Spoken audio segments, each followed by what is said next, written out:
Hi friends, welcome to my channel. இன்னைக்கு வாழைப்பழ தோசை எப்படி பண்றதுன்னு உங்களுக்கு காட்டுறேன். இது ஈஸியா பண்ணலாம். நான் இது எப்படி உங்களுக்கு பண்றதுன்னு காட்டுறேன். அதுக்கு தேவையான பொருட்கள் என்னன்னா கோதுமை மாவு 1 கப் எடுத்துர்க்கேன்.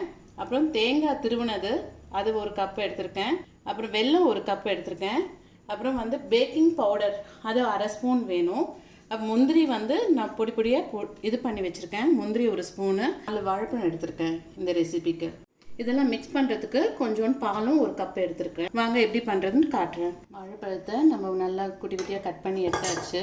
இந்த இதில் இது பண்ணி போட்டுக்கலாம், பவுலில் போட்டுக்கலாம். நெக்ஸ்ட்டு வெல்லத்தை இதோட சேர்த்துக்கிறேன். நீங்கள் எவ்வளோ தோசை பண்ண போகிறீங்களோ அதுக்கேற்ற வாழைப்பழமும் மாவும் யூஸ் பண்ணிக்கணும். மிக்ஸ் ஆயாச்சு. நெக்ஸ்ட் நான் தேங்காய் இதில் திருவண்ண தேங்காய் இதில் சேர்த்துக்கிறேன்.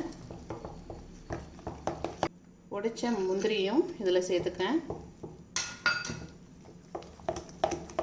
பேக்கிங் பவுடர் கொஞ்சம் 1/2 ஸ்பூன் சேர்த்துக்கிறேன். ஃபஸ்ட்டு இந்த கோதுமை மாவை ஒரு பாதி சேர்த்துக்கிறேன்.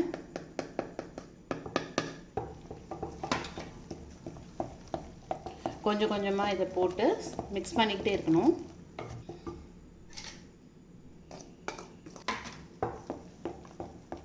ஸோ இதெல்லாமே நல்லா மிக்ஸ் பண்ணிவிட்டு இது கூட கொஞ்சம் கொஞ்சமாக பாலும் சேர்த்துக்கிறேன்.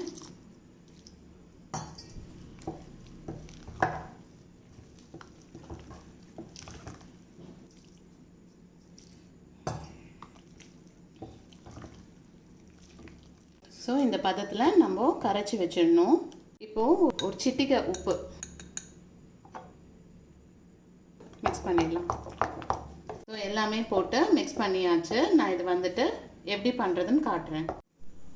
தோசை தவாவில் இதில் நெய் ஃபஸ்ட்டு கொஞ்சம் அப்ளை பண்ணிக்கலாம். இந்த ஈவினிங் ஸ்நாக்ஸாக பண்ணி கொடுத்தா நல்லாயிருக்கும். ஏன்னா வீட்டில் பனானா வேஸ்ட்டாக இருந்ததுன்னா இந்த மாதிரி ரெசிபி பண்ணி கொடுத்தீங்கன்னா டேஸ்ட்டாக பசங்க சாப்பிடுவாங்க.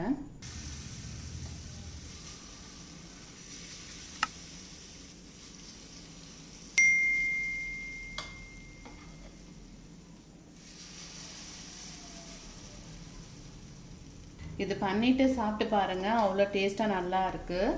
திருப்பி போடுறதுக்கு முன்னாடி கொஞ்சம் நெய் மேலே அப்ளை பண்ணிவிட்டு திருப்பி போடுங்க.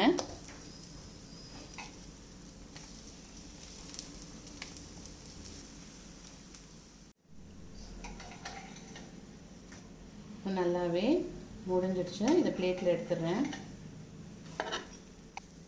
இதே மாதிரி பண்ணிவிட்டு உங்கள்கிட்ட காட்டுறேன். ஸோ இந்த ரெசிபி பண்ணி முடிச்சாச்சு. நீங்களும் இதே மாதிரி ட்ரை பண்ணி பாருங்கள், அவ்வளோ டேஸ்ட்டாக நல்லாயிருக்கும். தேங்க்ஸ் ஃபார் வாட்சிங். ஹாய் ஃப்ரெண்ட்ஸ், உங்களுக்கு இந்த வீடியோ பிடிச்சிருந்தா லைக் பண்ணுங்கள், ஷேர் பண்ணுங்கள், மறக்காமல் அனுஸ் வ்ளாகுக்கு சப்ஸ்கிரைப் பண்ணுங்கள். பாய்.